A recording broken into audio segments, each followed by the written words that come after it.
안녕하세요. 저는 2년 전에 돌싱으로 돌아온 38살 여성입니다. 저는 현재 서울에서 딸을 키우면서 살고 있는데요. 제가 이혼하게 된 계기는 시어머니 때문이었습니다. 어쩌다 친구 소개로 만난 남편을 결혼정년기가 됐다고 덜컥 결혼을 해서는 큰 트라우마를 안게 됐네요. 며느리를 자기 발톱에 낀 때보다 못하게 여기고 돈만 밝히는 시어머니 때문에 지금도 제가 밤마다 잠을 못 이루고 있습니다. 꾸는 꿈마다 시어머니가 나오는데 정말 자기가 고통스럽더군요. 하마터면 그 지옥 속에 살 줄 알았는데 친정엄마의 도움으로 간신히 결혼 생활을 정리할 수 있었죠. 제가 오늘 이 사연을 작성하는 이유는 딱 하나뿐입니다. 시댁살이는 생각보다 녹록지 않다는 걸 말씀드리고 싶으니 어렸을 때 일부터 차근차근 말씀해드리도록 하겠습니다. 제 부모님은 두 분 다 택시 운전을 하셨어요. 아버지는 제가 어렸을 때는 트럭 운전을 하셨는데 크게 사고가 난 다음에 트럭 운전을 접고 다른 일을 하시다가 택시 운전을 하게 되셨죠. 엄마는 성격이 남자답고 화통하셔서 결혼하기 전부터 여러 가지 일을 하시다가 아버지를 따라서 택시를 몰게 되셨습니다. 밤늦게 운전을 하다 보면 술에 취한 남자 손님들이 간혹 엄마가 여자라고 우습게 여기고 짓궂은 농담을 던지는 일이 잦았습니다. 게다가 요금으로 시비를 경우가 있었는데 엄마는 그런 일에 휘둘리지 않고 야무지게 대처하시곤 했죠. 진상 손님을 만나거나 싸움에 휘말리게 될 뻔한 이야기는 늘 퇴근 후에 전해 듣곤 하였습니다. 한 번은 젊은 청년 둘이 목적지에 도착하자 택시 요금 문제로 시비를 걸었다고 합니다. 아줌마, 왜 뺑뺑 돌아서 오는 거야? 돈 더 받아내려고 그러는 거지? 엄마는 어이가 없었지만 웃으면서 대답했죠. 일부러 돌아서 온 게 아니라 안 막히는 길 찾아서 빨리 오려고 그랬던 거예요. 아줌마 말을 어떻게 믿어요? 3,000원 빼고 받아. 청년들은 지폐를 꺼내 엄마한테 던지고 내렸다고 해요. 엄마는 좋게 넘어가려고 했지만 대가리에 피도 안 마른 아들 같은 놈들에게 무시를 당하자 화가 나서 따라 내려서 그놈들을 잡았다고 하죠. 야, 이것들이 요금을 떼먹고 도망을 가? 당장 3,000원 내놔. 이 아줌마가 오늘 죽고 싶어서 환장을 했나? 왜 이래? 오냐, 누가 죽는지 한번 보자. 니들 따라와. 엄마는 양손에 두 놈의 멱살을 잡고 공원으로 끌고 가서 주먹질을 했다고 합니다. 다른 사람이 그랬으면 큰일 날 뻔했다고 걱정을 했을 테지만 저희 엄마는 초등학교 때부터 태권도를 시작했고 고등학교 때는 선수로 활동을 했습니다. 덕분에 청년들은 주먹 한 번 쓰지 못하고 묵사발이 되도록 얻어 터졌다고 해요. 엄마의 호탕한 성격은 초등학생 때부터 알고 있었습니다. 저를 괴롭히는 남자애들이 있단 소리를 듣고 엄마가 무작정 학교 교무실로 쳐들어갔거든요. 그리고는 담임선생님에게 애들 교육 똑바로 시키라고 소리를 지르기도 하셨어요. 동네 사람들도 엄마 성격을 알고 있어서 웬만하면 엄마의 성질을 건드리지 않으려고 조심했습니다. 그렇지만 저는 엄마와 전혀 달랐어요. 부끄러움을 많이 타서 남들 앞에 나서는 걸 싫어했고 내성적이고 소심한 성격을 가지고 있었어요. 그래서 진상 손님을 폭행해 경찰서로 오간 적 있는 엄마와 달리 저는 있는 듯 없는 듯 조용히 지내왔죠. 불의를 당하면 못 참고 불같은 성격 탓일까요? 부모님은 밤낮으로 택시를 몰면서 일을 하셨지만 저희 집안 형편은 그렇게 넉넉해지지 않았어요.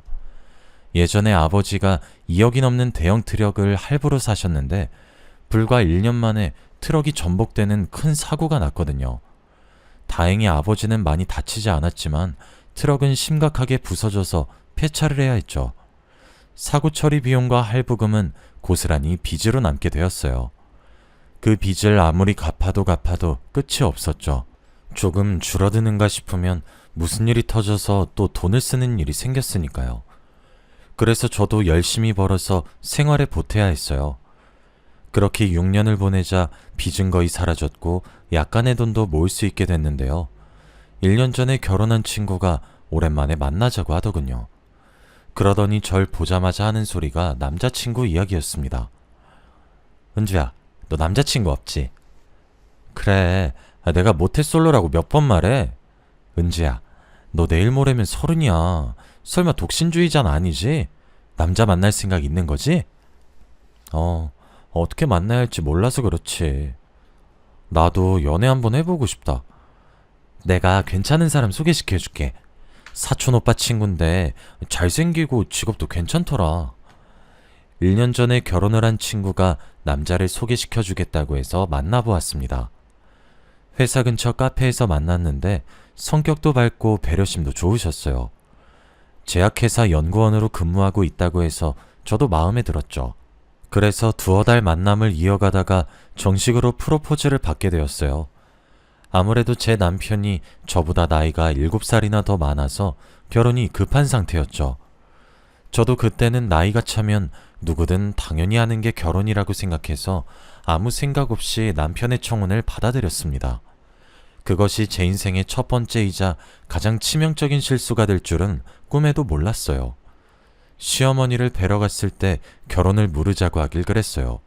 그때부터 느낌이 이상했거든요. 네가 지영이니? 오느라 고생 많았다. 광규한테 들었는데 부모님께서 택시라고 계신다며? 네, 두 분 모두 택시하고 계세요. 시어머니께서는 자신이 잘못 듣길 바라셨나 봐요. 웃고 있던 시어머니 얼굴이 확 굳어지더니 실망한 표정이 역력해지셨습니다. 그래, 두 분 다 힘들게 사시는구나. 그래도 집은 있겠지? 아니요, 전세로 살고 있어요. 시어머니는 아예 대놓고 한숨을 쉬고 계셨어요. 그리고 차가운 표정으로 마치 검사가 범인을 취조하듯이 물었어요. 모아둔 돈은 얼마나 있어? 땅이나 주식도 전혀 없는 거야? 모아둔 돈은 없고 얼마 전에 빚만 겨우 다 갚았어요. 그 말을 듣고 시어머니께서 기가 찬다는 표정을 지으시더라고요. 모아둔 돈도 없는데 어떻게 결혼을 하니? 내가 말이 좀 심한 것 같아도 이건 아닌 것 같다. 결혼이 현실이야, 얘. 너는 어쩌자고 준비도 안 된 날 데리고 와서 결혼하겠다는 거니? 시어머니께서 남편에게 타박을 늘어놓으셨지만 남편은 똑 부러지게 제 편을 들어주었어요. 내가 모아둔 돈 있으니까 괜찮아. 처가에 돈이 있든 없든 뭐가 중요해. 뭐? 네가 모아둔 돈으로 결혼식 올리고 집도 살 거니? 그럼 나중에 무슨 돈으로 살려고? 엄마도 이제 다 늙어서 돈 벌 수도 없다. 이제 너한테 용돈 받으면서 살아야 할 나이야. 이러다 너한테 덕 볼 게 아니라 죽을 때까지 돈 벌면서 도와줘야겠다. 엄마한테 도와달라고 안 할게. 걱정하지 마. 우리가 얼른 자리 잡아서 엄마 일 안 하게 해줄 거니까 돈 문제 때문에 결혼 반대하지 마. 내가 노력할게. 남편이 시어머니를 잘 타일러서 좋게 넘어가려고 했는데도 시어머니께서 저희 집이 가난하고 보잘것없다고 무시하시더라고요. 혼수를 준비하는데도 사사건건 트집을 잡았어요. 뭐? 여기에서 가구를 보겠다고? 이런 데서 살면 뭐 몇 개월이나 쓰겠니? 이왕 쓸 거면 명품으로 사야지. 하긴 명품이 뭔지도 모르는 네가 돈이 어디 있겠어? 됐다. 혼수고 뭐고 다 그만둬라. 내가 너한테 뭘 바라겠니? 시어머니는 저를 만날 때마다 입버릇처럼 돈도 없는 네가 뭘 하겠어 라는 말을 귀에 못이 박히도록 하셨어요. 자존심이 너무 상해서 당장이라도 파혼해버리고 싶었죠. 시어머니 때문에 남편이랑 여러 번 싸웠지만 남편이 결혼 후에는 이런 일 없을 거라고 붙잡더라고요. 여보, 조금만 참아. 결혼하고 분가해서 살면 엄마하고 마주칠 일은 없을 거야. 남편은 분가해서 살 테니까 걱정 말라고 했고 저도 분가는 기정사실로 받아들이고 조금만 더 참기로 했어요. 그런데 시어머니는 그런 기대를 무참하게 박살내버리더군요. 저한테 말도 안 되는 제안을 하셨거든요. 얘야, 혼수 같은 거 준비하지 말고 3년만 시집살이 해라. 3년만 제대로 하면 필요한 거 다 사주마. 네? 들어와서 살라는 말씀이세요? 그래, 내가 다 해줄 테니까 들어와서 살라고. 왜? 그러긴 싫니? 아니요. 갑자기 그러시니까 저도 놀래서 그랬어요. 없는 형편에 살림살이나 제대로 하겠니? 딱 봐도 내 도움 없으면 살기 힘들겠구먼. 네 친정 생각해서 한 푼이라도 아껴야지. 안 그래? 시어머니께서 이제는 친정을 들 먹였어요. 집을 구해줘도 살림살이를 장만하지도 못할 테니 그냥 시댁에 들어와서 살라는 거였죠. 저를 위해주는 척 자기 옆에 앉혀두고 피가 마를 정도로 달달 볶아대려는 것 같았어요. 그래서 얼른 남편한테 가서 어떻게든 시어머니를 말려보라고 말했습니다. 여보, 어머님이 하는 말 들었어? 우리 살림 합치겠대. 당신이 가서 우리 분가해서 살겠다고 해. 살림살이 같은 건 내가 얼마든지 장만할 수 있어. 알았어. 내가 엄마 설득해볼게. 당신은 신경 쓰지 마. 정말이지? 진짜로 잘 말해서 우리 분가시킬 거지? 그래. 내가 잘 말해볼 거니까 행여나 이상한 말 하지 마. 하지만 남편 말과는 달리 시어머니께 아무 말도 안 하는 것 같았죠. 시어머니 눈치만 보면서 분가는 말도 꺼내지 않았거든요. 남편을 닥달해봤자 언성만 높아질 것 같아 답답한 마음에 친정엄마에게 전화를 걸었습니다. 친정엄마도 제 말을 듣고 기분이 나쁘다고 하셨지만 있는 집안 여자들은 원래 그런 법이니 우리가 이해하자고 하셨어요. 안 사돈이 없는 말 하는 것도 아니고 우리가 가진 게 없는 건 사실이잖아. 기분이 나쁘고 화가 나도 참아야지. 괜히 트집 잡히지 마라. 며칠 후에 상견례 할 때 내가 정중하게 분가시켜달라고 말해볼게. 엄마가 잘 말해줄 거라는 생각에 상견례 날만 기다렸습니다. 드디어 상견례 날이 다가오자 묘한 긴장감 속에서 거만하게 굴 시어머니를 생각하니 벌써부터 속이 불편해졌죠. 몇 번이나 심호흡을 하며 예약해놓은 식당으로 가니 시어머니께서 예상 밖의 모습을 보이셨습니다. 친정엄마의 얼굴을 본 시어머니가 얼굴이 하얗게 질리셨거든요. 게다가 저희 엄마도 깜짝 놀란 채 시어머니의 이름을 부르고 계셨습니다. 아니, 너 경미 아니니? 그래, 은미야. 오랜만이다. 정말 세상이 좁구나. 옛날에 우리 친했던 거 기억나니? 이제는 사돈지간이 되고 세상 오래 살고 볼 일이다. 시어머니와 친정엄마가 친구라고 하기에는 너무 어색해 보이더군요. 엄마는 시어머니를 보자마자 몸을 뒤로 젖힌 채 실소를 짓고 있었고, 시어머니는 기가 죽어서 고개를 푹 숙이고 엄마의 얼굴을 쳐다보지 못했어요. 거기다가 그동안 시어머니께서 한 짓을 엄마가 직접 이야기하기 시작하니 시어머니가 화들짝 놀라 그런 거 아니라고 부인하고 있더군요. 그런데 경미야, 네가 우리 집에 돈이 없다고 그렇게 무시하고 구박을 했다던데 우리 딸이 오해하고 있었던 거지? 그런 거 아니야. 내가 왜 며느리 될 애를 구박하겠어? 절대 그런 일 없었어. 이번에도 오해한 거였구나. 예전에도 내 친구 왕따 시켰다가 내가 물어보니까 아니라고 했잖아. 그때 소문이 너무 안 좋게 들려서 왕따 시킨 게 맞다고 생각했는데 이번에도 내가 오해한 거였구나. 엄마가 오해라는 단어를 강조하자 시어머니께서 어깨를 움찔거리셨어요. 맞아. 오해한 거야. 내 말투가 워낙 세서 다들 오해하더라고. 며느라, 미안하다. 내가 너무 직설적으로 말하는 편이라 네가 상처받았나 보네. 네? 네, 괜찮습니다. 저 하나도 상처 안 받았어요.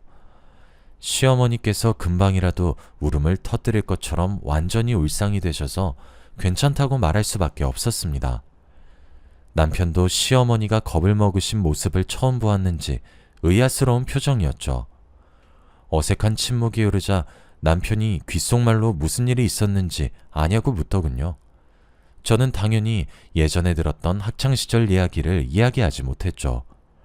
아버지께서 엄마가 예전에 일진이었다고 농담을 하셨거든요. 웃으면서 이야기하시길래 저는 당연히 진짜가 아니라고 생각했어요. 지영아, 너네 학교에 아직도 일진 있니? 선배한테 들었어. 그런 애들이랑 말도 안 섞으니까 걱정하지 마. 너네 엄마도 예전에 일진이었는데. 뭐? 엄마가? 제가 깜짝 놀라서 엄마를 쳐다보니까 엄마 얼굴이 빨갛게 달아올라 있더라고요. 당황하셨는지 갑자기 아버지 밥그릇을 툭툭 치더니 잔소리를 하기 시작하셨어요. 밥 먹다가 갑자기 왜 뚱딴지 같은 소리야. 쓸데없는 소리 하지 말고 밥이나 먹어. 엄마, 진짜로 일진이었어? 옛날 애들 삥도 뜯고 다닌 거야? 아휴, 삥은 무슨. 난 그런 짓 한 적 없어. 그리고 당신은 왜 다 지난 일을 꺼내고 그래? 아니, 당신이 예전이랑 너무 많이 달라져서 장난 좀 쳐봤어. 그럼 당신은 예전이랑 똑같나?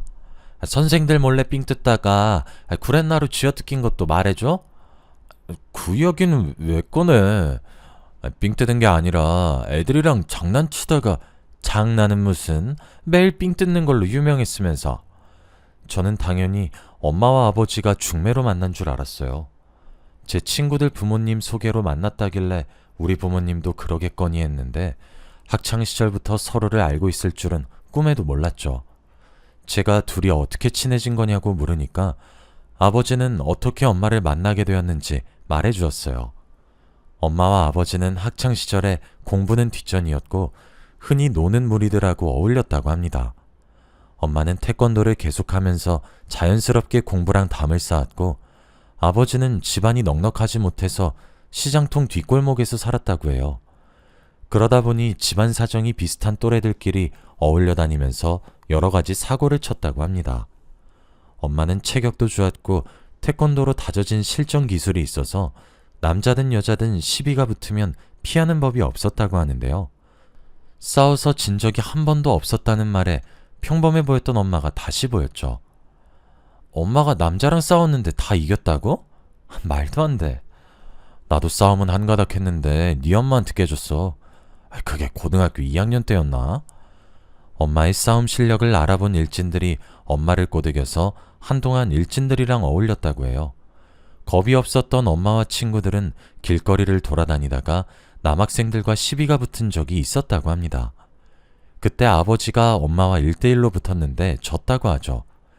그날 이후로 마주치기만 하면 으르렁거리던 사이가 미운 정이 생겨서 결국에는 사귀게 되었다고 하는데요.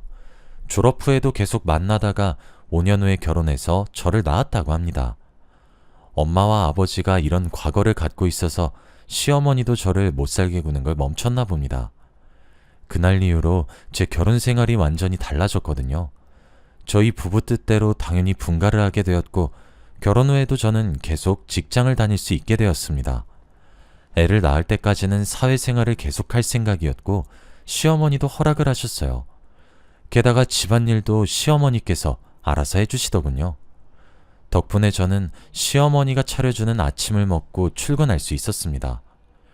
집에 돌아와서도 집안일을 할 필요가 없었어요. 시어머니께서 시댁과 저희 집을 오가면서 집안일을 도맡아서 하셨습니다.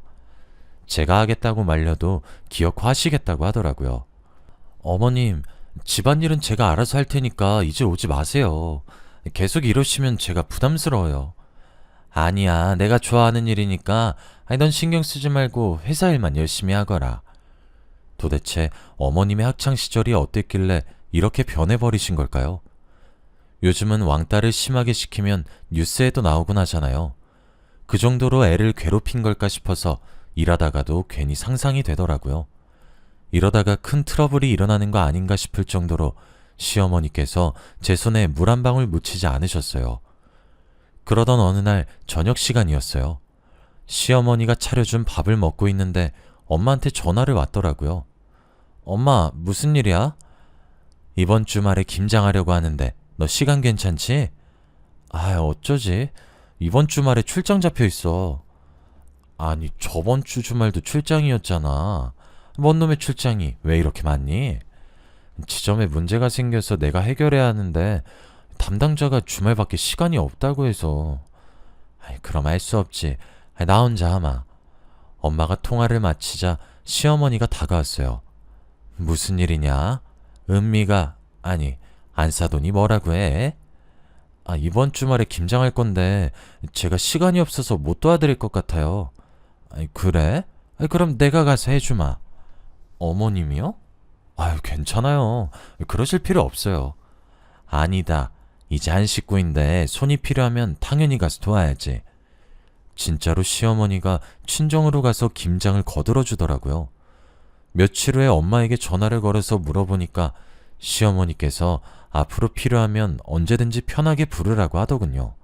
걔가 옛날에는 애들 왕따 시켜서 울리고 전화까지 가게 만들더니 나이 들어서 철이 들었나 보다. 옛날에는 나한테 까불다가 무지하게 맞았거든. 뭐? 시어머니께서 얼마나 괴롭혔길래 그래. 키 작고 소심한 애 데려다가 걸레 빨던 물 붓고 때리고 밟고 나중엔 경찰서까지 갔는데 아휴, 내가 이런 거 말하면 뭐하니? 너만 손해지. 지금은 정신 차린 것 같으니까 그냥 못 들은 걸로 해라. 대략 이 정도로 나쁜 짓을 했다고만 들어서 시어머니께서 눈치 보는 것도 이해가 됐습니다. 괜히 저희 엄마가 입을 여시면 동네 소문나고 남편 평판도 안 좋아져서 잘리거나 승진에 영향이 갈 수도 있으니까요. 지금은 시어머니께서 잘해주시고 제가 생각했던 것보다 결혼 생활에 큰 만족감을 느끼고 있었습니다.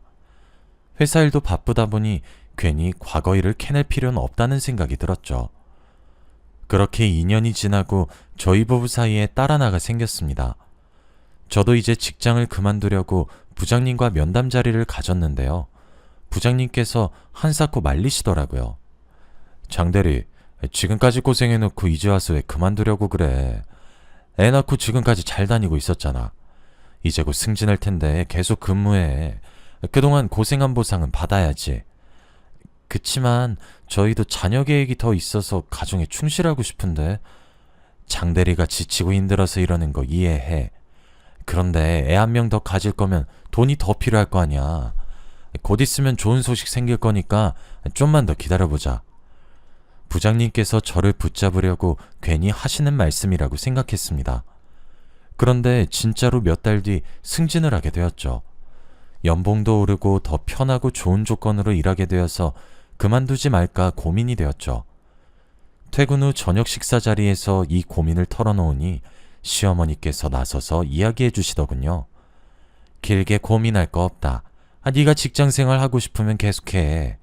애는 내가 맡을 테니 걱정하지 마라. 정말요? 어머님 정말 감사해요. 대신에 이제부터 집안일은 제가 다 할게요. 어머님은 애만 봐주세요. 오니야, 앞으로 그렇게 하자. 시어머니 덕분에 워킹맘으로 근무를 이어나갔고 저는 이제 계장님이라고 불리게 되었습니다. 시어머니의 도움으로 일을 하는 사이에 회사에서 3년을 버틸 수 있었죠. 그러다가 한 신입이랑 친하게 지내게 되었는데요. 성격이 싹싹하고 부침성이 좋아서 여직원들에게 인기가 정말 좋았어요. 미혼인 여직원들이 모이기만 하면 신입 이야기를 하더라고요. 태승씨 있잖아. 성격 좋고 인물만 헐칠한 게 아니라 업무 능력도 완전 짱이야. 신규 사업 발표도 태승씨가 속해 있는 팀이 맡을 거래. 잘생기고 능력 있는데 여자친구도 없다며? 누군지 몰라도 태승씨하고 사귀는 여자는 대박이겠다. 그 대화만 엿들어도 여직원들의 인기를 한몸에 독차지하고 있는 것 같았죠. 그런데 그런 신입이 저한테 관심을 가지니까 이상하더군요. 저보고 단둘이 커피를 마시자고 하더니 누나라고 부르겠다고 하는 거 있죠? 뭐? 누나? 너 커피 마시고 취했니? 커피에 술이라도 탄 거야? 상사한테 누나는 좀 아니다. 계장님 보니까 어릴 때 죽은 친누나가 생각나서 그래요. 뭐? 친누나? 네, 회사 밖에서만 누나라고 부르면 안 될까요? 신입이 간절하게 쳐다보면서 말하는데 안 된다고 말할 수가 없었어요. 회사 밖에서 볼 일이 없을 테니 그러라고 둘러대고 얼른 자리를 피하고 말았죠. 그런데 그 뒤로 신입이 자꾸만 친한 척을 하기 시작했어요. 처음에는 누나처럼 생각해서 그런 거라고 생각했는데 이제는 점점 제게 딴 마음을 품고 있을 거란 상상이 들더군요. 그러다가 어이없는 엄청난 사건이 터지고 말았어요. 신입이랑 같이 창원에 있는 공장으로 출장을 갔는데 현장 도착이 너무 늦어져서 난감한 상황이 펼쳐졌어요. 관계자들이 이미 모두 퇴근한 뒤였거든요. 기다리라고 미리 연락을 했어야 했는데 그걸 까먹다니. 누굴 탓할 수도 없는 노릇이라 하는 수 없이 하룻밤 모텔에서 묵게 되었어요. 신입이랑 같이 방을 쓸 수 없으니 당연히 방은 따로 잡았죠. 제가 묵을 방에 들어와서 불을 끄고 잘 준비를 하고 있을 때였습니다. 핸드폰을 보고 있었는데 실수로 카메라가 켜졌는데 TV 선반에 이상한 것이 보이더군요. 혹시나 하는 마음에 불을 켜고 선반이 있는 쪽으로 다가가 보았습니다. 선반에 있는 휴지과 티슈를 뒤져보니 몰래카메라가 있었습니다. 제가 놀라서 옆방에 묵고 있는 신입을 찾았습니다. 그랬더니 신입이 놀라서 방에서 나오더군요. 태승아, 방 안에 몰래카메라 있는 것 같아. 번쩍거리는 게 보여서 뒤져봤는데 이게 있었어. 제가 들고 온 몰래카메라를 보여주니까 신입이 1층으로 내려가 모텔 직원에게 따지자고 했습니다. 그런데 1층으로 내려가니 아무도 없더군요. 아무리 기다려도 오질 않아서 결국 다시 저희가 묵던 호실로 올라갔습니다. 이 모텔에서 늦은 밤을 보내야 한다는 생각에 마음이 불편해지더군요. 몰래 카메라가 어딘가에 또 숨겨져 있을 것 같아서 불안한 마음이 들었습니다. 신입도 그런 제 마음을 눈치챘는지 제 손을 끌어당기며 자기가 묶을 호실을 가리켰습니다. 잠자긴 글렀고 그냥 술이나 먹으면서 밤샐까요? 아무리 그래도 출장인데 에이, 한두 잔은 괜찮잖아요. 공장지대 근처라 술집도 보이지 않으니 그 편이 나을 거란 생각이 들었습니다. 근처에 편의점 하나가 있긴 했지만 파라솔 하나 없었거든요. 이렇게 더운데 밖에서 쪼그려 앉아 먹는 것보다 시원한 에어컨 밑에서 맥주 한잔 하고 싶긴 했습니다. 그래서 신입이랑 같이 편의점에 들려서 술과 안주를 사왔죠. 신입이 묵던 방 안에서 맥주 한 캔만 마시려다가 소주 한 병, 두 병을 더 먹게 되었습니다. 제가 그만 먹겠다는데 신입이 더 마시자며 술을 사오는 탓에 생각보다 취해버렸어요. 신입도 취했는지 갑자기 제 손을 잡더니 저를 그윽하게 쳐다보았습니다. 입을 맞출 것처럼 천천히 다가오길래 서둘러 피해버렸죠. 갑자기 너 왜 그러니? 누나, 나 취했나봐. 뭐? 누나? 너 미쳤어? 신입이 제게 안겨서 애교를 떴는데 어떻게 못 피하겠더라고요. 제 품 안에 파고들길래 있는 힘껏 밀어냈지만 역부족이었습니다. 그때 술이 확 깨서 몰래 카메라고 뭐고 신입이 얼른 술에서 깨길 기다렸습니다. 시간이 좀 지나서 신입이 술이 깼는지 자기가 옆방에 가서 자겠다고 하더군요. 진짜로 신입이랑 입을 맞추거나 잔 것도 아니라서 잊으려고 했습니다. 어차피 회사에서 마주칠 사람이니 모른 척하고 있으려고 했죠. 그런데 출장을 끝내고 집으로 돌아오자마자 시어머니께서 대뜸 제 뺨을 때리셨습니다. 너 미쳤어? 감히 내 아들 몰래 바람을 펴? 네? 제가 바람이라뇨? 갑자기 무슨 짓이에요? 지금 몰라서 물어? 입이 있으면 어디 말이라도 해봐. 시어머니는 휴대폰에 있는 모텔의 CCTV 영상을 제게 보여주었어요. 저와 신입이 탄 차가 모텔로 들어갔고 둘이서 방에 들어가는 모습이 찍혀 있었죠. 뿐만 아니라 방 안에 있는 모습도 녹화가 되어 있었어요. 신입이 술에 취해 제게 안기는 장면까지 찍혀 있어서 누가 봐도 충분히 오해할 만한 상황이었습니다. 그래서 제가 어떻게든 설명을 해드리려고 했는데요. 어머님, 그게 아니라 출장 스케줄에 차질이 생겨서 급하게 들어간 모텔이었어요. 근데 제 방에 몰카가 있어서 신입이랑 같이 시간만 때우려고 술 마시다 사단이 난 거예요. 근데 이 신입이 술버릇이 좀 있어서 절 아는 것 뿐이에요. 진짜로 이 신입이랑 자거나 그런 사이 아니었어요. 뭐? 내가 네 말을 어떻게 믿어? 너랑 바람핀 놈이 전부 실토했다. 이래도 아니라고 잡아댈 거야? 바람이라뇨. 태승씨가 시어머니한테 찾아가서 다 말했다고요? 이 CCTV도 태승씨가 준 거예요? 그래, 우리 아들 몰래 태승씨 하면서 아주 친하게 지낸 모양이지? 너 같은 년 믿은 내 잘못이지. 내가 뭐하러 널 딸같이 챙겨줬나 몰라. 어? 시어머니가 잔뜩 흥분한 채 제 머리채를 쥐고 흔들었어요. 우리 회사 신입이 시어머니한테 CCTV 영상을 넘겼다니 도대체 무슨 사이길래 이런 짓을 저지른 걸까요? 설마 계획적으로 접근해서 제 약점을 만든 것은 아닐까 하는 생각에 머릿속이 복잡해지기 시작했어요. 그놈이 파놓은 함정에 빠졌단 생각밖에 안 들어서 속에서 분노가 치밀어 오르더군요. 어머님, 이러지 말고 손 놓으세요. 태승씨랑 무슨 사이예요? 무슨 사이길래 이런 짓을 한 거예요?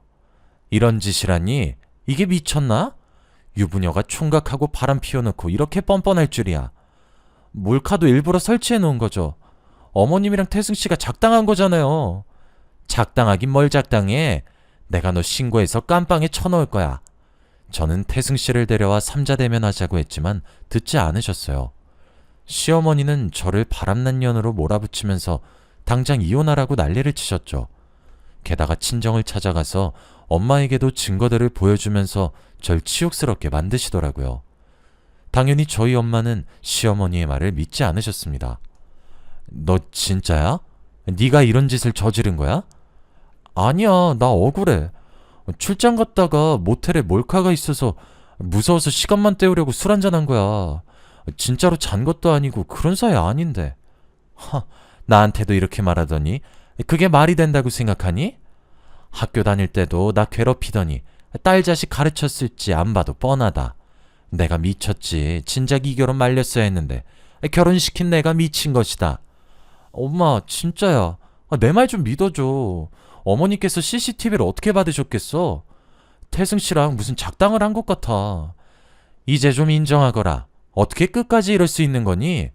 내가 받은 상처는, 내가 받은 배신감은 어쩌고?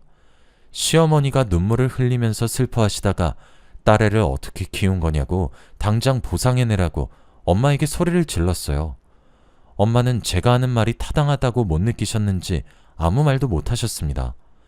회사에서 돌아온 남편도 침울한 표정으로 저에게 실망했다고 했습니다. 은주야, 어머니한테 다 들었어. 네가 오해라고 해도 난 아직 너 못 믿을 것 같아. 우리 생각할 시간을 가지자. 잠깐만 네가 친정에 가 있으면 좋겠어. 더 이상 할 말이 없었습니다. 아무리 신입이 편했어도 모텔방 안에서 단둘이 술을 먹은 제 잘못이라는 생각이 들더군요. 그래서 저는 남편 말대로 짐을 싸들고 친정으로 왔습니다. 친정에 도착하니 엄마가 조용히 저를 불러서 속을 털어놓았죠. 은주, 너 왜 그랬어? 네가 정말 바람핀 거였어? 엄마는 네 말 믿어보려고 했는데 믿겨지지가 않는다. 엄마, 정말 아니야. 시어머니가 일부러 그 자식이랑 작당한 것 같단 말이야. 당한 게 있으니까 우리한테 복수하려는 거 아닐까? 차라리 사람 써서 알아보자. 어? 제가 억울함을 토해내니까 엄마가 오히려 분노하셨습니다. 죄책감을 느끼지 못하고 제가 오히려 복수를 하려고 해서 크게 실망하셨나 봅니다. 부들부들 떨면서 폭언을 퍼부으시더군요. 뭐? 사람을 써서 알아보자고? 지금 네 외도 들켰다고 복수한다는 거야? 지금 뭘 잘했다고 입을 놀려? 이제 할 수 없다. 빚을 내서라도 위자료 달라는 대로 주고 갈라서야지. 경미 말대로 내가 딸을 잘못 키운 것 같다. 엄마가 가슴을 치면서 눈물을 삼켰고 그런 모습을 보는 저는 억울하고 분해서 속이 뒤집어지는 것 같았어요. 하지만 제 억울함은 풀리지 않고 이혼 소송은 예정대로 진행되고 말았습니다.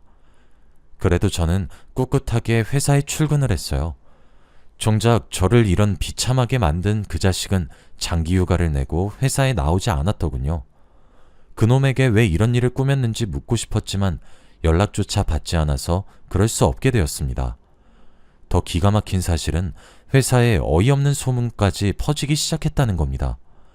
유부녀인 제가 신입을 꼬드겨서 바람을 피웠다는 소문이었죠. 저는 그 인간에게 이용당했는데 소문은 제가 그를 가지고 놀다가 헌신짝처럼 버렸다고 하더군요. 직원들이 저를 보고 벌레 보듯이 해서 순식간에 혼자가 되어버리고 말았습니다. 제가 겨우겨우 회사 생활을 견뎌내고 있는데 부장이 심각한 표정으로 저를 불렀습니다. 정 계장, 소문은 들었어? 간부회의에서 정 계장 문제에 대해서 의논을 했는데 품위유지 위반으로 자진 퇴사라는 결과가 나왔어. 그러니까 되도록 빨리 인수인계해서 정리해줘. 알겠지? 따돌림까지는 예상했지만 자진 퇴사라뇨. 그 말을 듣는 순간 화장실로 뛰쳐들어가서 눈물을 터뜨렸습니다. 그리고 저는 이틀 뒤에 사직서를 제출하고 회사를 그만두게 되었죠. 이혼 소송은 절차대로 되었고 위자료를 최소한으로 낮추려고 버티는 중이었는데요. 집에만 있으니 기분이 우울해지고 가슴이 답답해져서 오랜만에 친구를 만나러 나가게 되었습니다. 하필이면 만나기로 한 카페가 제가 다녔던 회사 근처였더군요. 카페 이름이 익숙하다 싶었는데 친구를 만나려고 뒤늦게 카페 위치를 확인하고 미리 알아보지 않은 저를 탓했습니다. 약속 시간이 얼마 남지 않아 친구가 오자마자 자리를 옮기려고 했어요. 그런데 카페에 들어가서 친구를 기다리는데 친구가 오지 않았습니다. 다른 카페에서 보자는 문자를 보내놓고 회사 사람들이 볼까봐 얼른 자리에서 일어설 때였습니다. 그때 익숙한 실루엣이 보여서 소름이 쫙 끼쳤습니다. 제게 사심을 가지고 접근했던 신입과 남편이 창가 자리에 앉아서 진지한 표정으로 무언가 대화를 하고 있더군요. 저는 무슨 대화를 하는지 들으려다가 갑자기 전화벨이 울려서 급하게 카페를 빠져나왔습니다. 친구가 카페 근처에 왔다가 뒤늦게 문자를 보고 제게 전화를 한 것이었습니다. 제가 급하게 카페에서 나오니 저를 보고 왜 여기에 있냐고 묻고 있었습니다. 여기 말고 다른 카페 가자며. 근데 왜 여기에 있어? 땡땡 카페는 너무 멀지 않아? 거긴 왜 가려고 하는데?